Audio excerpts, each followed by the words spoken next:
Hi, I'm Lynn. And hi, I'm Leslie. And we're here today to show you the new AccuQuilt GO Big 10-inch square die. That is a big die. It's pretty exciting. It is really exciting. This is a great shape. So now you can cut your own 10-inch squares with your favorite fabrics. And that's a hard shape to cut out, so I can go through my collection and make all kinds of squares. That's right. And this is also, I've used this, this size square before for applique backgrounds.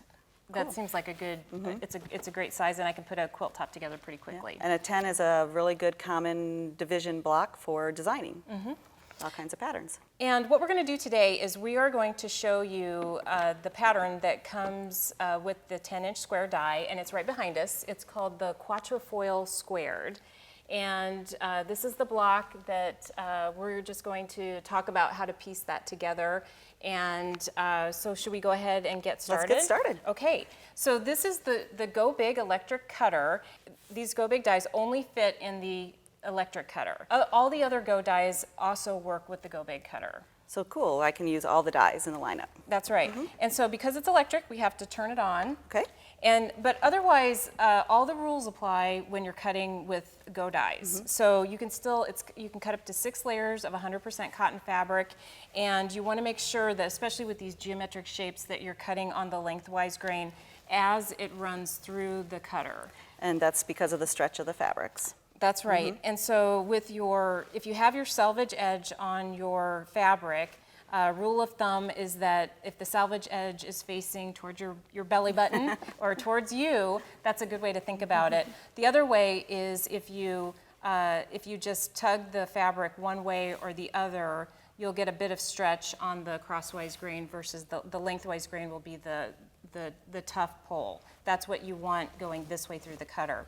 And then the other thing you want to keep in mind is that you can fan fold your fabric before you cut. So if you cut a width of strip piece of fabric, just leave about a ½ inch the width of the shape, and then you can just layer your fabric right over that shape using the two-tone foam as your guide. And that's nice that we have the two foam tone, because it shows us now the edges, so you can do that real easily. Yes, it's very easy to see, and then you control then how much fabric that you put across that die. And then we just place our mat on top. And that's a bigger mat. Right, it's, yep, for the Go Big dies. And then you just start it going, and as that's working, what's great about the Go Big cutter, I can start getting the next die ready as that's going. And we do have circles. This is the Go Big new circle die. So we have circles with this pattern. So we're going to go ahead and get this set up. And we're going to use the 8-inch circle. And with this one, we are pre-fusing our fabric. So with pre-fused fabric, you can cut up to 4 layers of cotton fabric at a time. And so you're just going to layer that over your shape that you want to cut. And then with this one, we're going to do a little bit different. You can use any size mat as long as the shape that you want to cut is covered. So the mat doesn't have to cover the other pieces. Okay, so then we'll let that run through. And then the other shape with this pattern is your 5-inch square. So we're not going to actually cut this, but we're going to show how that works with the rest of this block. All right, so we've got a little bit of a miscut here, but that's fine. We'll just work with that. I probably just set it on the die wrong. Let me get these out of your way. Okay. Okay, so you need this one square. Yeah. Look at how great, true, and accurate that square is. Isn't that cool? And then we have a circle. And the circle you can do a variety of different lineups. I'm going to play with the print of the fabric, and I can line it up in different ways here to do the design. If I was going to layer lots of circles on top, which is a real normal, another option with the circle dies that are as popular out there, I may not want to fuse. Sometimes I don't do the fusible, so it's not so thick for stitching through with the sewing machine.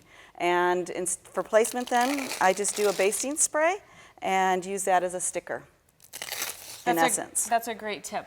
What I love about quilting is that there are always multiple ways to do things. So we've got the fusible peeled off, Okay. and let me show you just a trick for positioning so you don't have to measure, because we've saved so much time already in piecing. If I just take my square and fold it in half and a half again, if you just give that a little pressing for us. Right there? Yeah, you go up the sides just a little bit. Okay. And so I just marked all my middles of the block without having to do any measuring.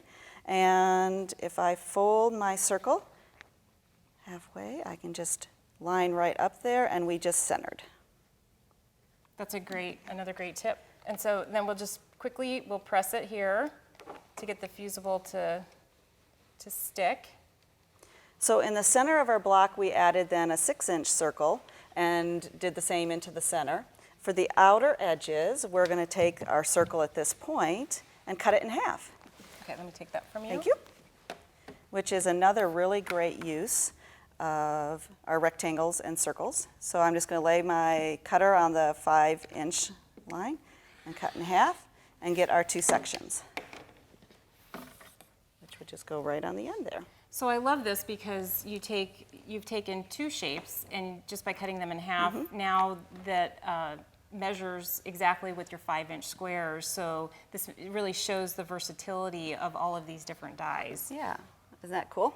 Yes. Pretty. And so then the next step would be to sew those our pieces together. Yep, so I'm just going to pick them up, and because they just were cut and we haven't done any seaming, they should line up totally perfect. Okay, I'm going to bring our little ironing board back over here. Perfect. And I would think that this is a beginner project, right? Oh yes, in fact I bet you could even get a quilt done in an evening. Yeah, so just with the cutting of the Go Big with these larger dies and all the shapes that you can cut in one pass or just a few passes, the quilt top will go together very quickly, and all the pieces are accurately cut. And this is another project that would be really great for beginners. And another one who, if you just got your sewing machine and you want to try out some of the different stitches, because the machines come with so many great decorative stitches today, that's a fun play to do with tacking down your applique pieces, is to play with all those fun decorative stitches. If you've fused it, you've already got a stabilizer there, so you can just go around the edge to finish that edge and try some of the stitches and play with thread. That's another fun thing too. That's right. Lots of choices just by changing out the color. And when you press, you want your top and bottom rows to be one direction and your center row to be the opposite, so your seams interlock. Right, and I think we've got pressing instructions right in the pattern, Yes. So that will help you out. And there we go. So then you just quickly you can pin these edges if you want, and you can finish that block off. Isn't it cool? And that looks really great in the quilt, but I think it'd make a fun pillow too. True. Yeah, that's a perfect size.